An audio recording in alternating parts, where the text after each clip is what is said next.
Welcome to my YouTube channel. आप सभी का स्वागत है हमारे आज के इस वीडियो में। और फ्रेंड्स, इस वीडियो में बात करेंगे ग्रुप डी एस्पायरेंट के लिए एक बहुत अच्छी खबर आई है। और देखो, जब भी आप किसी जोन से फॉर्म अप्लाई करते हो तो फॉर्म अप्लाई करने के बाद जब फाइनल कट ऑफ आता है, सिलेक्शन वाला कट ऑफ आता है, तो अक्सर स्टूडेंट यही सोचता है कि काश मैंने ये जोन ना चूज़ करके किसी दूसरे जोन से फॉर्म भरा होता। अक्सर ये बातें मेरे सामने आती हैं कमेंट्स के माध्यम से।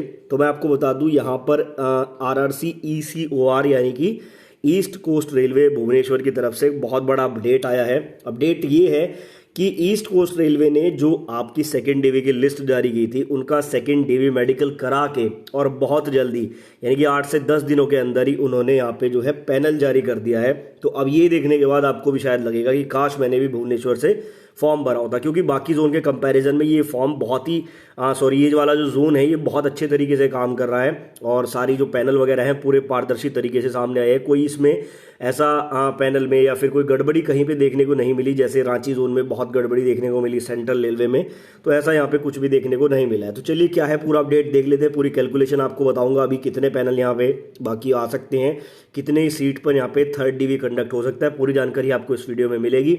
मेक श्योर की वीडियो आप एंड तक देखें। चैनल पर नए हो तो चैनल को सब्सक्राइब करके बेल आइकन को जरूर प्रेस करें। तो जैसा कि स्क्रीन पर आप लोग देख सकते हैं, यहाँ पर क्या लिखा हुआ है, east coast railway recruitment cell Bhubaneswar publication of third provisional panel. ठीक है, देखो यहाँ पे आपको पता होगा भुवनेश्वर की तरफ से 2 पैनल पहले ही आ चुके थे। 2 पैनल आने के बाद यहाँ पे जो सीट्स वैकेंट हुई थी उन पे यहाँ पे सेकंड डीवी के लिए 192 कैंडिडेट को बुलाया गया था। अब ये जो 192 कैंडिडेट यहाँ पे बुलाए गए थे, इनमें से यहाँ पे और स्टूडेंट का जो पैनल है वो यहाँ पे जारी हो चुका है।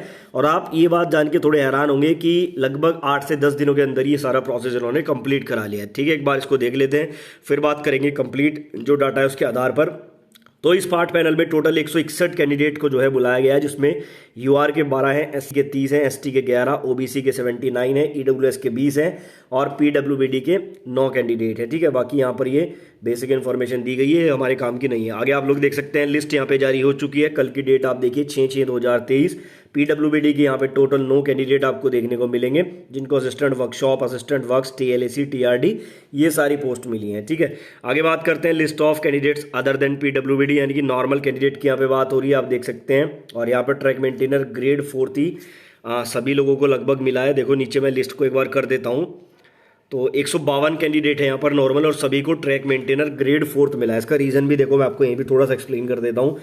होता क्या है कि ट्रैक मेंटेनर ग्रेड 4 की ज़्यादा वैकेंसी है। अब सेकंड जब डीवी होता है तो वहाँ पे मोस्टली जो वैकेंसी है वो आपकी ट्रैक मेंटेनर की ही वैकेंट होती है, क्योंकि B2C1 वाली तो ऑलमोस्ट ज़्यादा पोस्ट फिल हो जाती है, लेकिन ये वाली पोस्ट बचती है।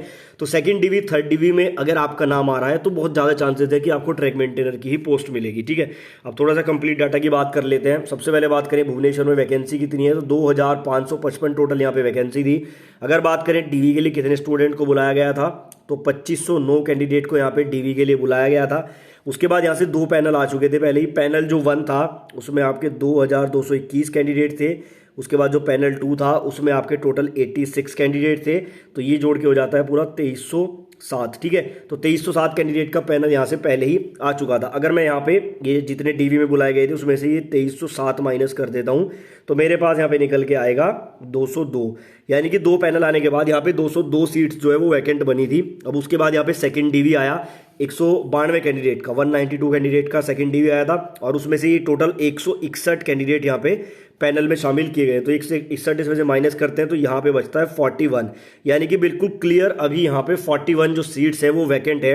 अब यहाँ पे एक चीज़ और मैं बता दूँ, ये जो 41 है इसमें हो सकता है कि कुछ स्टूडेंट मेडिकल में पेंडिंग, कुछ डॉक्यूमेंट वेरिफिकेशन में पेंडिंग और कुछ बायोमेट्रिक में पेंडिंग। ठीक है, मान लो यहाँ से अगर टोटल 20 कैंडिडेट भी जो है ये वाले होते हैं जो पेंडिंग में है, तब भी यहाँ से 21 सीट्स वैकेंट बनते हैं। तो ये बात तो कंफर्म है कि यहाँ पे आपका थर्ड डीवी भी आने वाला है। ठीक है, दूसरा मैं आपको बता दूं, ये जितने कैंडिडेट हैं यहाँ पर यानी कि जो पेंडिंग वाले हैं मेडिकल, डीवी और बायोमेट्रिक वाले, यहाँ से भी कुछ सीट्स अगर निकलेंगी, देखो जब तक 1 या 2 सीट भी अगर बचेंगी ना तो वो भी पैनल जारी करके भरनी पड़ेंगी। ठीक है ना, तो यहाँ पे लगभग 20-22 सीट ऐसी बचेंगी जो थर्ड डीवी के लिए स्टूडेंट को बुला के उनको दी जाएगी। ठीक है, तो यहाँ से एक छोटा पैनल और आने की उम्मीद है, यानी कि थर्ड डीवी आने के बाद उसके बाद एक छोटा पैनल आने की उम्मीद है।